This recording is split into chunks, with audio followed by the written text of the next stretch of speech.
Is it just me, or are all female characters starting to sound like the same person?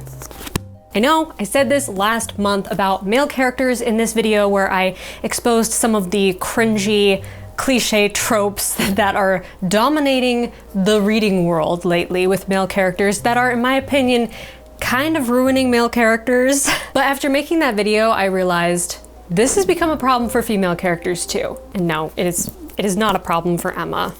She does not fall into this category. With the rise of BookTok and Bookstagram dominating the online reading space, it hasn't just turned all male characters into the not so bad bad boy who is constantly smirking and flirting and winking and leaning in door frames seductively. It's also started to make every female character sound very similar as well. Only in the case of female characters, it's less about making them hot and attractive and more about making them strong and powerful. Which, if you know me, you know I have a lot to say on this topic. So in this video, we're going to break down what those cliche tropes are. And because I like to find a bright side to every criticism, we're going to be doing the same thing we did in the male character tropes video, which is taking a leaf from the greatest romance author of all time, Jane Austen. We're going to ask ourselves with each book-talkified cliche, what would Jane do? And find a healthy balance between making our fictional women realistic and lovable, but also undeniably strong and badass.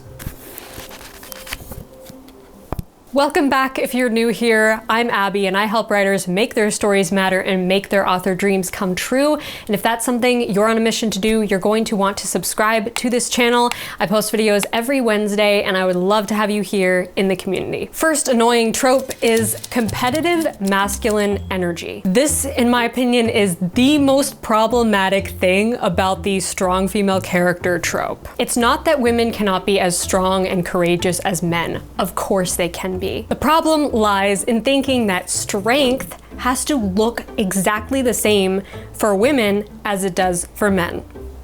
Hear me out. I love truly strong female characters. Like even the overtly strong badass warrior queens who charge into battle swinging a sword or slinging a gun and they can hold their own in a hand-to-hand combat situation. I think that's awesome. However, I don't think that all female characters have to adopt masculine energy in order to be perceived as strong. And by masculine energy, I'm talking about that one girl who just cannot stand it when the boys beat her at anything. You know, the one who always has to prove how strong and badass she is by like going faster and farther and going harder on every single thing she does and being like, ha, take that, boys. It's like this desperate, frantic survival mode energy. Now, this isn't to say that female characters can't be strong and competitive, because of course they can be. But I've just noticed with the rise of strong female characters in fiction, it seems like if she's not doing everything the boys are doing and doing it better than them, she's not woman enough. What? How does that equation even work? So, what would Jane Austen do? I think we can all agree that Jane Austen had a knack for writing strong female characters who had wit and strength and courage and tenacity without constantly oozing competitive masculine energy. Now, you could argue that she was limited by the strict gender roles at the time. There is no universe in which Elizabeth Bennet could be a gunslinging warrior princess. But I would argue that she shows her true inner strength in a different way. In Regency England, it was considered taboo for a woman to speak her mind, crack witty, scathing jokes, turn down marriage proposals from wealthy, eligible men, and even to read books. In a bunch of little ways, Elizabeth shows her strength not by proving she can do more pull-ups than Mr. Darcy can, but by expressing her subtle but powerful feminine energy. Are you so severe on your own sex? I never saw such a woman. She would certainly be a fearsome thing to behold. Number 2 cliche trope that gets on my nerves is hollow threats of physical violence. This goes hand in hand with the competitive energy thing.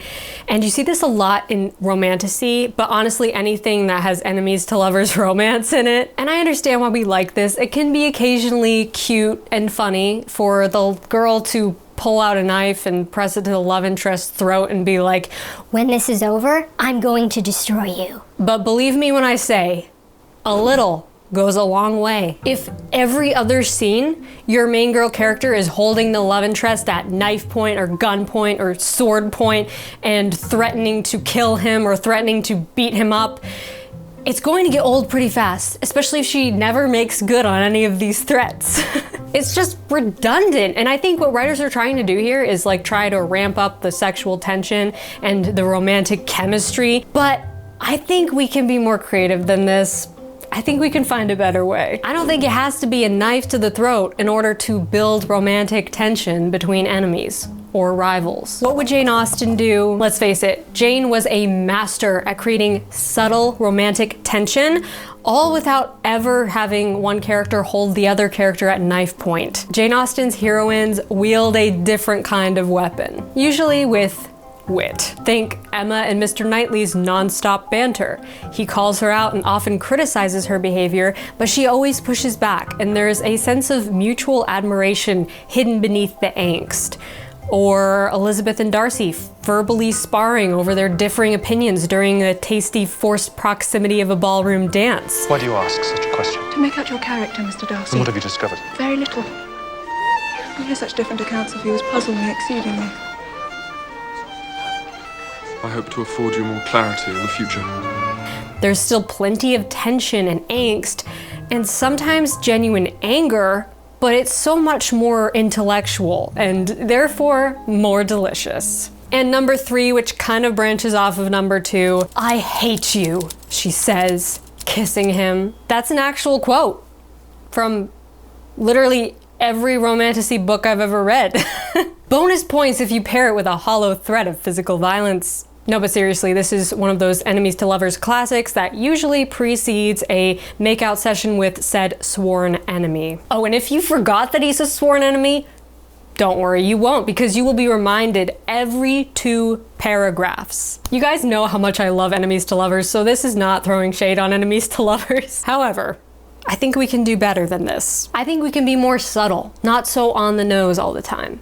We don't have to have her saying, "I hate you," to show that she hates him. I think we can show that she has mixed feelings towards this guy without having her come out and say, "I hate you," all the time. Just a thought, just a thought. What would Jane Austen do? Jane Austen's heroines are known for saying exactly what's on their mind and sometimes being brutally honest about it. "You were the last man in the world I could ever be prevailed upon to marry." They rarely say one thing and mean another, and I think this kind of honesty is really refreshing. I think it's what makes us really fall in love with characters like Elizabeth Bennet and Emma Woodhouse and Eleanor Dashwood. They may not wear their heart on their sleeve all the time, but they say what they mean, and they mean what they say. "You are wrong, Mr. Knightley, and you will see you are wrong, and then you will be sorry." Number 4, the love interest is her only reason for being. God, please, no! No! No! This is one of the main reasons why I have pretty much stopped reading YA contemporary romance. Is it just me, or do beach reads and rom-coms and anything that takes place in high school tend to have this nasty habit of making the female protagonist like her entire life orbits around attracting the guy that she likes? Maybe it's me. Maybe I have just outgrown the whole high school drama, romanticizing this one guy who's just so bad for me, but I love him so much. Oh my gosh, all I want is for him to look at me and notice that I exist, even though he's a total jerk and I should not be with him, but I want him so badly. This is why I almost exclusively read fantasy when it comes to YA fiction. Sometimes the occasional historical fiction, because even though the characters are young, they're dealing with real serious problems. They're dealing with bigger conflicts than simply, can I attract the attention of the boy that I like? Female leads deserve better than this. They deserve a deeper conflict. And even if your story is revolving solely around the romance, your main girl character should still have more depth and conflict to her life experience than simply trying to attract the attention of a guy. So what would Jane Austen do? The closest character that comes to this trope in Jane Austen's world is Marianne Dashwood from Sense and Sensibility. Marianne does quickly become rather obsessed with Willoughby, who is in fact no good for her, but she's not the one moping on the sidelines begging to be noticed. Willoughby quite easily charms her and she falls in love with him. However, her character arc shows growth through heartbreak and healing when she eventually sees Willoughby's true colors and becomes a stronger person. You cannot compare your conduct with his. No, but I compare it with what it should have been. I compare it with yours. I hope I am wiser now.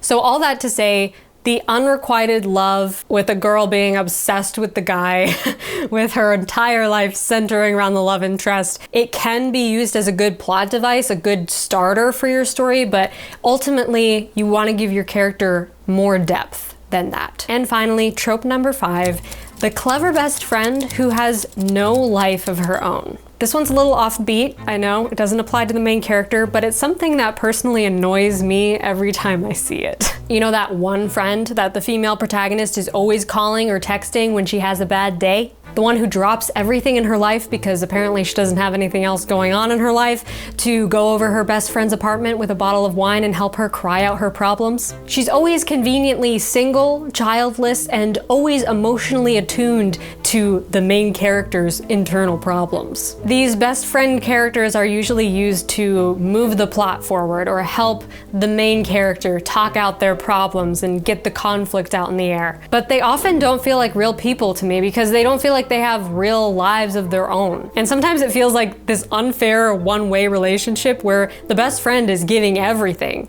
to the protagonist and the protagonist just takes. Ultimately, this just kind of feels like lazy writing to me because it's like giving the best friend a role to fill, like, okay, this is the best friend character, that's her role, but she doesn't really have a goal to pursue. She doesn't have internal conflict of her own. And it's important to remember that every character is the hero of their own story, even if we're not following that story. So what would Jane Austen do? One of the most iconic, clever best friend characters from Jane Austen's works is Charlotte Lucas from Pride and Prejudice. She's pragmatic, witty, smart, and a loyal friend to Lizzie, but she has her own life goal, security, and she makes a controversial choice to achieve it by marrying Mr. Collins. There is no earthly reason why I shouldn't be as happy with him as any other. But he's ridiculous. Oh, hush. Not all of us can afford to be romantic. Charlotte is more than an agreeable sidekick because her life choices challenge Lizzie's worldview. Lizzie can't believe that her best friend would marry Mr. Collins just to have a comfortable home and protection. But this doesn't wreck their friendship. Their dynamic changes a bit, but Charlotte is still there for Lizzie, and Lizzie is always a supportive friend in return. So boom, that's it. Those are my 5 tropes that I've seen with female characters kind of taking over the popular reading culture lately, and I think we can do better. I think we can be more creative than this. I think we can avoid these traps to help our main female characters not all sound like the same person. But I want to hear your opinion, so comment below this video and join the discussion. Tell me, what is one popular trope or trend that you've seen in like the BookTok, Bookstagram space with female characters that personally gets on your nerves? Smash that like button if you liked this video, and be sure to subscribe to this channel if you haven't already, because I post writing videos every Wednesday and I would love to have you here in the community. And if you missed the video I did about the male tropes that are ruining fictional men everywhere, you can check that one out right here. So I will see you over there, or I will see you in the next video. Until then, my friend, happy writing and rock on. Shh.